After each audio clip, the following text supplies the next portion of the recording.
Hello everyone, welcome back to another Riaz Reacts video. Today we're going to be reviewing a game. Now usually on this channel I usually react to videos, but I thought that I might as well do a game review because I'm reacting to the game for the very first time. And today we're going to be reviewing Age of History 2 Definitive Edition. Now if you don't know what this game is, it's basically a grand strategy game where you just play as a country and your goal is to try and take out other countries and become the strongest country in the world. Think about it, it's kind of like chess, but you're just playing with a bunch of numbers and a bunch of countries. But yeah, this game has been in the making for at least about a year. I don't know how long it's been in the making for, but it's basically a sequel to the original game, just Age of History 2. Now, Age of History 2 was an absolutely phenomenal game when it came out in 2018, and I absolutely loved the game. And when Age of History 3 got announced in about 2024, I was absolutely excited for the game. But I can't lie, when the game came out, I was kind of disappointed because the game just lacked a bunch of features. But then this game got announced, so I was like, wow, maybe this game will actually be the game that I will love. So, this video will be me reviewing it, the good, the bad, and the ugly. Let's get started. First, what I'm going to be doing is that I'm going to be summarizing my very first campaign in this game. So when I played Age of History 3 for the very first time, I decided to play as Malaysia because I thought that would just be a random country that'd be really cool to start off with. So I thought to keep up with that tradition, I'll play as Malaysia in Age of History 2. And I also picked the scenario with world population because if you know the original game, the game didn't really have accurate population, so having this as a scenario was really cool, and I just wanted to see what it was like to have China with like, I don't know, 1 billion soldiers. But yeah, I loaded up the scenario and started up. Oh, they got San Marino, that's sick! Oh my god, little teeny tiny San Marino has made it to the game. Okay, immediately the first thing I want to talk about is how well this game runs. This game runs well, and I mean super well. I mean, I may have an RTX 4070 Super PC, but it doesn't mean that this game doesn't run exceptionally well, especially compared to its predecessor. The original Age of History 2, it ran also really well, but this game takes it to a whole nother level.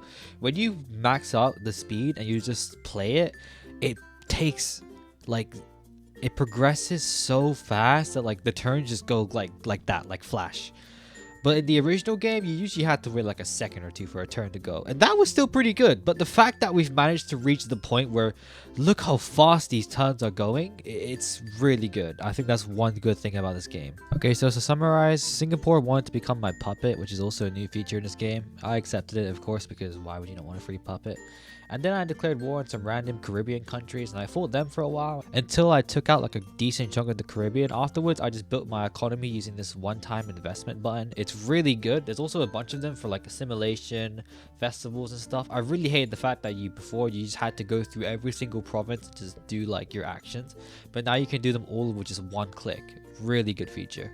After conquering a decent amount of the Caribbean and investing in my economy, I took out Sri Lanka and it was pretty easy, but then I received this interesting message from the country that's to the north of that place. Oh no! Fuse.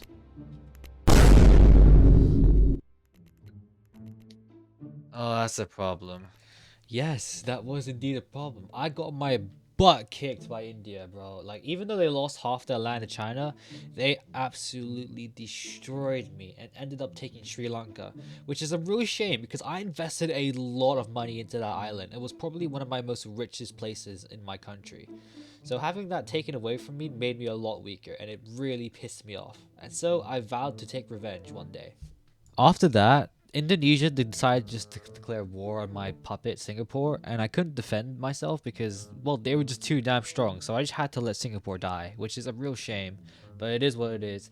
And then I had a really quick brief war with Saudi Arabia, which did cost me a lot of resources, but in the end, I got one province from that war, so, you know, take what you can. After a little bit, even though I got my butt kicked by basically everyone, I still had the urge to expand, so I just took out the entire Korean peninsula. It was pretty easy, especially North Korea, they're pretty damn weak. And then afterwards, I just chilled out for a while and just wanted to become at least top 10. Whoa, look at Afghanistan. Oh my god. Yo, the Taliban's going crazy, bro.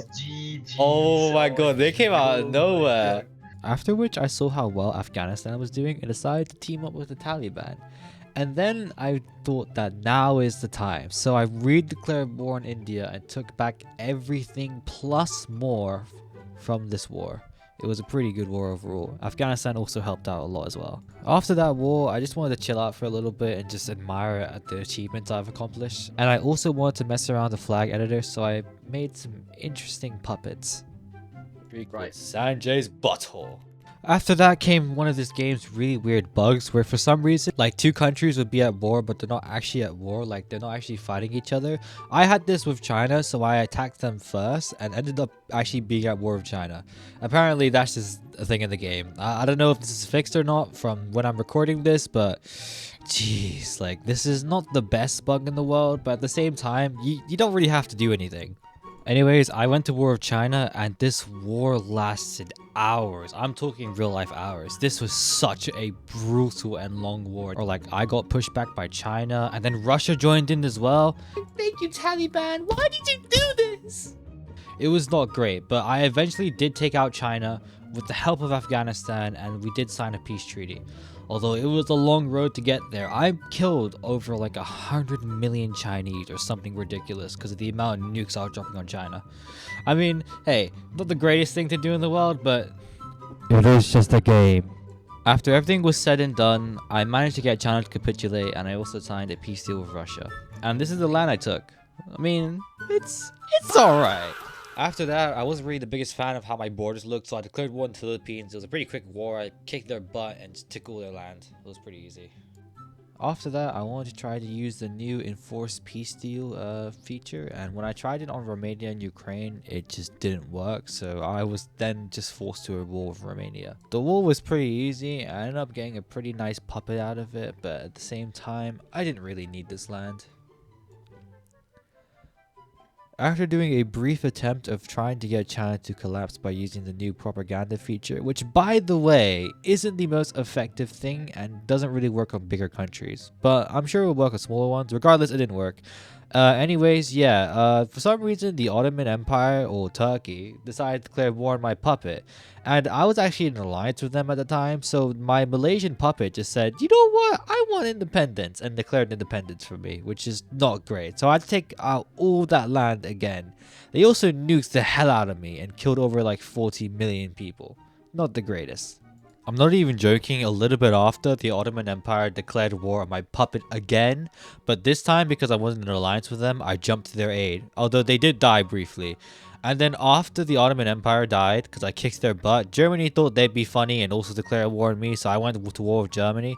Luckily we pieced out, but they did take a little bit of land from me.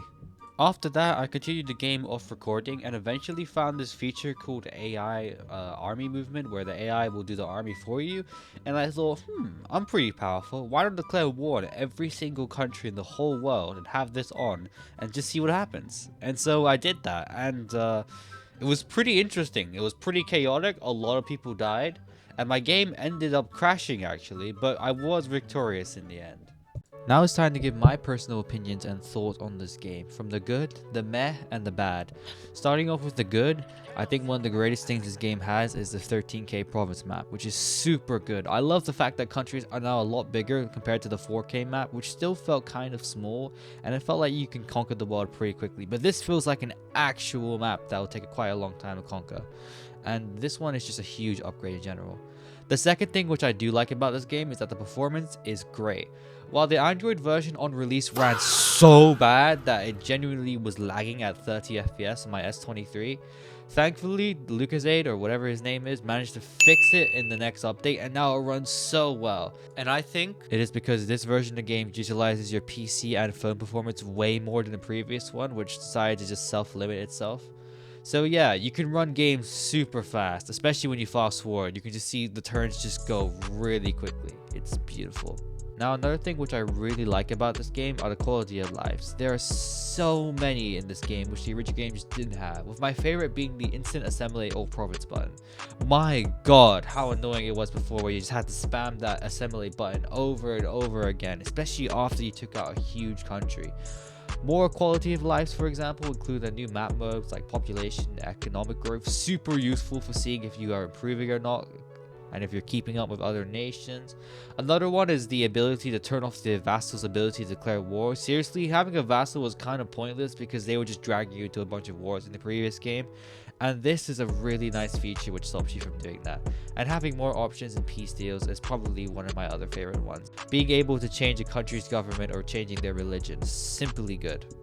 And I think the idea of having the ability to set populations with the game files is so good, as before you kind of just had to just give a country a large amount of area to decide its population, and it allows for scenarios to have so much more depth. And I love the fact that the game has a real population scenario, as it makes the game so much more fun when you have thousands of people just dying in a war.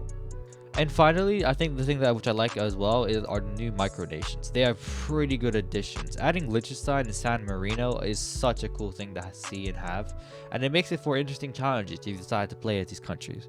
Although we still are missing the Vatican City.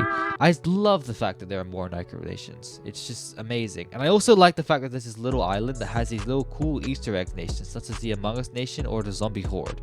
Absolutely top tier. Moving on to the meh. Religions. Now, religions as an addition itself is cool, but they don't really do much in the game except really be as cosmetic. In Age of History 3, they were kind of similar to national percentages, meaning that you had to assimilate them into the official country's religion when you took out a country with a different religion, and would cause instability if you didn't otherwise. But in this game, if you just take over a country, they just convert, like, no issues. They don't even care. Now, I don't understand why that's not in the game, why this isn't a feature, but it just kind of makes religions kind of useless. However, this isn't really the biggest issue, as you could just ignore it and doesn't really make the game worse in any way. It just kind of sucks that this is not here. Map cutoff. Now, another thing which I find kind of mid is that the map cuts off and doesn't actually include the entire world map. And this is something which I just don't understand why the developer just didn't do, because the original game had the entire map. But this one just ends in northern Greenland, so you're missing like a chunk of the map for no reason. And while this is not the only example of problems which I have in the map, this is the one which isn't too bad, and it's not the one that I don't mind too much, as to be fair, most of the land that's up north is just an icy hell. And to be honest, why the hell is Antarctica so tiny? Like, I get the developer was trying to be funny, but like, was it really necessary to make it this small? I didn't even notice it in the third game until I found it in the second game. Like, how does that make any sense? Why is this here? I guess it's just one of those like cool little micronations, but still, this is not very accurate. The trading system. Now, the old trading system, I do like how the one coin war bug was fixed and how you can no longer do that just to abuse it. But the AI never accepts anything else, like AI, like alliance deals or trading land deals. I mean, you could do it in Age of History 3 where you can quite literally sell your land, but in this game, the trading system is still kind of pointless. You can't really do much of it. So I just wish the AI would just accept more deals here. I mean, this isn't terrible. The trading system is just something that's just kind of there, and you can use it for certain things, but I just wish it had more depth. Now moving on to the bad. Missing islands from the previous games. Now, one of the good things which I loved about the original game and what it had going for it was the amount of island nations that were just in the game in general. It was super fun to conquer these islands one by one and even play as one of these island nations and slowly build up over time. Because it's a serious challenge, it's so fun to play and very satisfying when you climb up the ranks. But seriously, why in this version of the game, why are these islands just gone? Like, completely. They just don't exist. Like, where's Micronesia? Where's the Northern Mariana Islands? Like, why aren't they in the game? Like, yeah, sure, you can go to the 4K map and yeah, they're there. But like, seriously, why aren't they on the big, huge map? Like, why are they just gone? I don't understand why the developer just didn't put them little provinces there and just made them provinces. Like, it wouldn't have even been that hard, surely. Also, this is kind of a nitpick, and I kind of have a bigger issue with this, but why are some inland seas which were previously accessible in the original map not accessible here? Like, wouldn't it have been really that hard just to add a couple more sea provinces? In the original game, you were able to put troops in Lake Victoria, or this other lake, which I'm not going to try and pronounce. But in this game, you just can't, like, at all. You don't have access to it, and you can't even build a port here. So you have to go around, which is kind of annoying. Map inaccuracies. Seriously, there are so many inaccuracies on the world map. Now, this one isn't so bad as you can manually fix them yourselves, but there are so many problems. Like missing civil wars, or Crimea neither being Russian or Ukrainian, but independent. Same thing with the Faroe Islands. Why is that country independent from the UK? But Greenland? Nah, that doesn't need to be independent. That's just too far. The whole numbers bug. Now, one of the issues the developers supposedly fixed is the issue of numbers beginning to break when you hit a certain, really high number, and they would just turn negative afterwards, and the game would just break completely. He said that he fixed this issue, but in the game, I can see that this still happens, and you could argue it's impossible to fix as this number relies entirely on the 40-bit 6 integer limit. But come on, at least make it like infinity or something. I'm sure there's a workaround for this. Now, one of the biggest issues of the game is that this game has a ton of new bugs. Now, I was expecting this game to be almost bug-free. Like, I expected this game to maybe have like a couple of bugs here and there, and they would be really minor. But nope! This game has a lot of issues. The biggest one, in my opinion, I would say is the war bug, where two countries would just go to war, but they aren't actually fighting. I had this bug several times in my playthrough, and it was super annoying as I couldn't sign a peace deal or negotiate with that country, as the war had technically not started yet, but I was at war with them. Also, the game crashing out when AI was used is something I see quite often, and it's quite a terrible bug, as it just kind of makes the AI control thing kind of useless. And there is a ton of other bugs which I'll mention, but one which I do kind of like, but dislike at the same time, is the one where you can invest a ton into one province in one turn, and you can make that province super rich. To be fair, this one isn't as bad as you can't control it, but you get my point. This game is super buggy, and it has a lot of bugs, and it's not as bug-free as you think. And hopefully, the developer will fix it soon. But yeah, that's the overall view of this game. Now, should you buy this game? Honestly, if you're a fan like me and love the original game, then you will definitely like this one as well. It's not the best game out there, but it definitely has some improvements over the original game. If you are a casual player, however, who just owns the original game and to be honest only plays it just to have time pass by, then honestly I wouldn't really consider this really necessary, as the original game still has its charm and is still very playable despite having all the bugs, and buying the definitive version isn't really necessary. But the game will be supplied with updates, so maybe in the future it would become more worth it. Anyways guys, this is my overall review of this game. If I was to give it a 5-star rating, I would probably give it a 4 out of 5. It's definitely an improvement over the original game, but still has its issues. Anyway guys, this is my first game review. If you guys liked this video, make sure to like and subscribe, and I'll see you guys all in the next video. Peace out. Bruh.